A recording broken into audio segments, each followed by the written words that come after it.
She was worth billions. Lived in a mansion so vast, it had more rooms than she could count.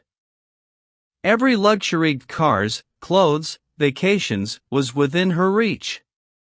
And yet, despite all of it, everyone ignored her. This isn't a tragic romance. It isn't a scandal. It's something far stranger, something that flips our assumptions upside down. Because what she carried wasn't loneliness born of poverty, but the kind that hides behind golden gates. She was the daughter of a billionaire. That fact alone should have made her life a magnet for attention, right? Just a quick note: if you're new here and haven't subscribed, please take a moment to do so. Your support means the world and helps us share more heartfelt stories. She was the daughter of a billionaire. That fact alone should have made her life a magnet for attention, right? Think about it, most of us are taught to believe money is the ultimate key. It opens doors. It earns friends. It buys comfort. So when you hear billionaire's daughter, what do you picture? Glamorous parties. A wardrobe so massive it looks like a boutique. Cameras flashing, friends laughing, strangers begging to be in her orbit. That's the fantasy. But reality? Reality had a cruel twist. Because despite everything stacked in her favor, she wasn't admired. She wasn't envied. She wasn't even noticed. Yes, ignored. And that raises the first burning question: how is it possible to have everything, and yet feel invisible? Here's where we need to pause. We live in a world obsessed with wealth. Magazines glorify the rich. Social media worships luxury. And many of us, whether we admit it or not, assume money equals influence.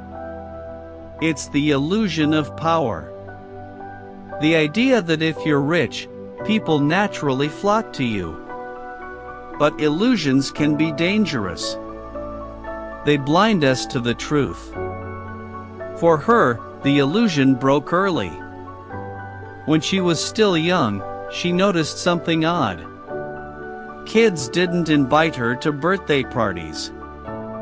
They didn't ask her to join games. Even at school, where money technically shouldn't matter, she often found herself eating alone. At first, she thought it was coincidence. Maybe they forgot. Maybe they were shy. But years passed, and the pattern never changed. Now, imagine being her. Everywhere she went, whispers followed. But whispers aren't the same as conversations. And envy isn't the same as friendship. She realized something gut-wrenching. People didn't ignore her because they didn't know who she was. They ignored her because they knew. And here's where curiosity sharpens. Why would anyone choose to ignore the daughter of a billionaire? Shouldn't that be the exact opposite of what people want? That's the paradox. That's the mystery that makes her story so compelling. Because the truth is, we're all guilty of assumptions. We assume privilege erases pain. We assume status guarantees joy. But what if it does the opposite? What if wealth doesn't build bridges, but walls? The more she tried to step into the spotlight, the more the shadows grew. She could walk into a room filled with people and walk out without anyone remembering her face. The illusion of influence crumbled. And what was left behind was raw, aching reality. Money might buy access, but it doesn't buy belonging. And once she saw that, she couldn't unsee it. If wealth wasn't the key to connection, then what exactly stood in her way? Because the real reasons, the ones hidden behind the glitter and gold, were far darker, and far lonelier, than anyone dared to imagine. On the surface, privilege looks like freedom. But for her, it became a cage made of gold. Here's the strange part: while others dreamed of stepping into her world, she often dreamed of stepping out. Because behind the designer clothes and marble hallways, something invisible was happening. Something most people would never guess: her wealth created walls, not bridges. Think about the way people treat you when they know you have nothing to offer. Now flip it. Think about how they treat you when they know you have too much to offer. That's the trap she fell into. Every smile she received carried a shadow of doubt. Every handshake left her wondering, do they see me, or just the money I represent? And it wasn't paranoia, it was real. There were subtle cues. The way classmates suddenly grew friendlier whenever rumors about her father's business hit the news. The hesitation before group projects, because who wanted to risk being outshined by her family name? The uncomfortable silences when she offered to pay for lunch. What seemed like kindness at first often revealed itself as calculation. What looked like friendship was sometimes just strategy. And once you've been burned like that, once you've seen how people use your name like a stepping stone, it's impossible to unfeel the sting. Imagine sitting at a cafeteria table. You set down your tray, heart hopeful, searching for conversation. But instead of speaking to you, they speak around you. Polite, distant, as if you were untouchable. Now multiply that moment by years. That's how isolation seeps in, not with a crash, but with a drip. She learned quickly, money doesn't just separate the rich from the poor. It separates the rich from everyone. Because here's the thing, when people believe you already have everything, they stop giving you the small things. The laughter. The companionship. The warmth of being treated as ordinary. And slowly, invisibility wrapped around her like a second skin. But it wasn't just about being used. It was also about fear. People feared the consequences of getting too close. If you're friends with the billionaire's daughter, are you constantly under scrutiny? Will your mistakes embarrass her? Will others think you're clinging for status? That fear created distance. An unspoken barrier. So while she longed to blend in, others kept her at arm's length, unsure of how to act around her. And here's where the story twists deeper. She wasn't just dealing with shallow friendships or fake compliments. She was dealing with absence. People chose safety over sincerity. Distance over risk. Politeness over connection. And that choice cut her deeper than cruelty ever could. Because cruelty acknowledges you. Distance erases you. What do you do when your entire world treats you like a symbol instead of a person? For her, the answer was desperate, painful, and full of trial. It set her on a search for something money could never buy: authenticity. And that journey is where the story sharpens. By the time she reached her late teens, one truth burned inside her. She didn't want more money. She didn't want more luxury. She wanted something terrifyingly simple. To be seen as a person. Sounds easy, right? But for her, it was a battle that consumed years of her life.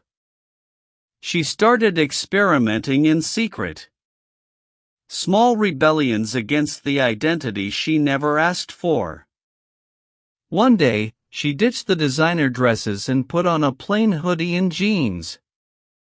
No chauffeur. No gleaming car. She took the bus to school like everyone else. For a brief moment, she felt invisible, and that invisibility was freedom. Nobody stared. Nobody whispered. She could just exist. But the moment someone recognized her, the mask shattered. The same old distance crept back. Still, she refused to stop trying. She would volunteer at local shelters, using a fake name.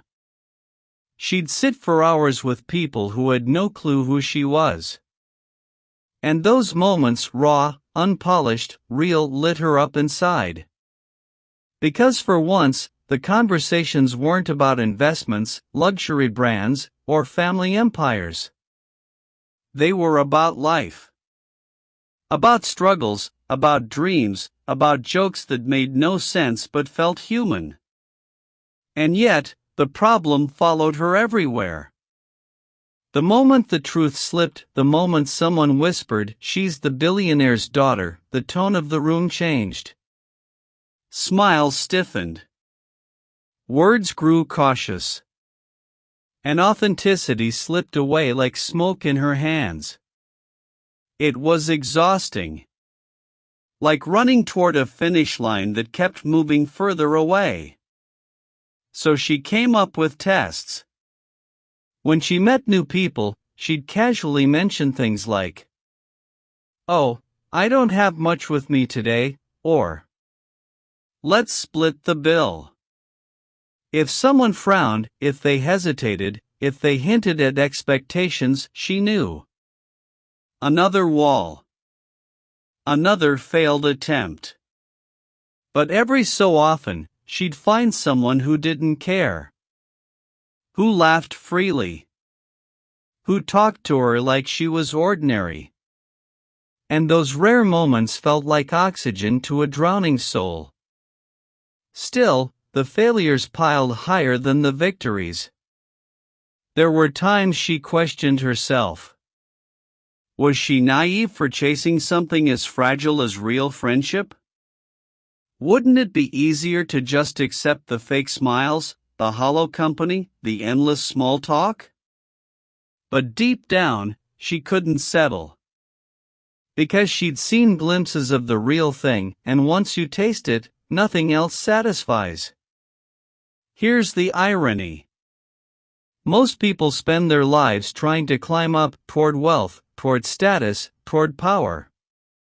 She spent hers trying to climb down into normalcy, into anonymity, into the messy, imperfect connections everyone else took for granted. Even as she fought to prove she was more than her family's fortune.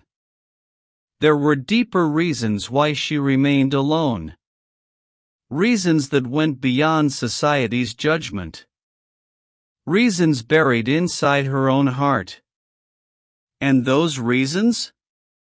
They reveal the surprising truth: sometimes, the greatest barrier to connection isn't the world outside you.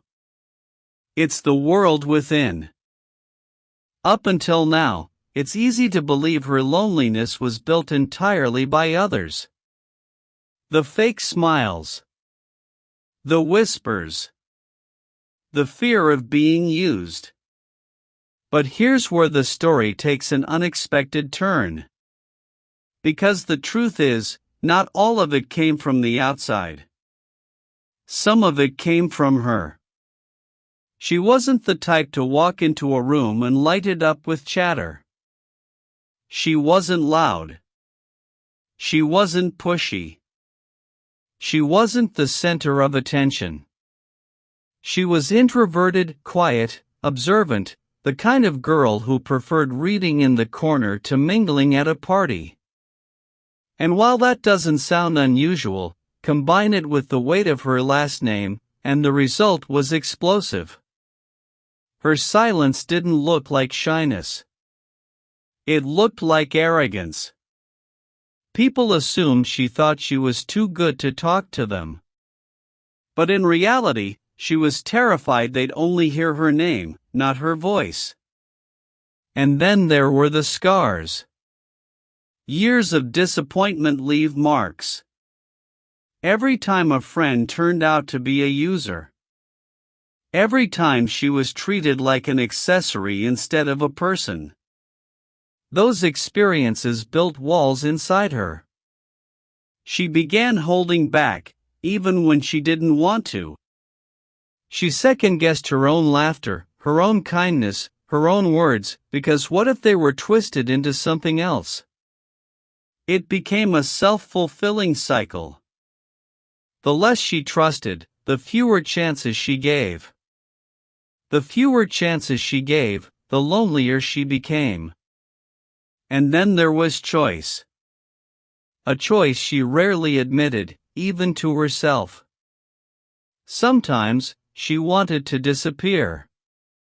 To walk through her mansion halls without the pressure of impressing anyone.